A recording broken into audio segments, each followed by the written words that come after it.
I definitely recommend checking out the study island for the systems of equations as well.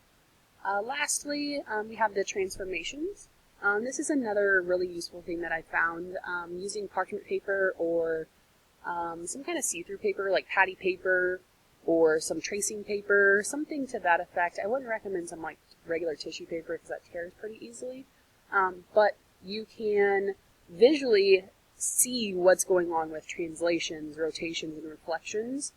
Whereas after you introduce it using that paper and they have a good visual of what's going on, then you can kind of introduce how to use the coordinates and do it algebraically as well. And that kind of leads into dilations where it's a little bit harder. You can't really use the parchment paper in order to do that, but they should be kind of comfortable with the other transformations before dilations anyways.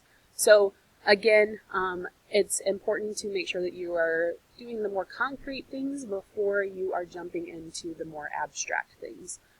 So you have the rest of this hour to explore the videos. Remember, make sure that you're kind of pinpointing what you want to focus on. Don't try to do everything all at once because it's just a lot. So be real with yourself. Maybe pick something where you're struggling a little bit and look at some of those strategies first. And hopefully this will help you out. Have a good rest of your day, guys.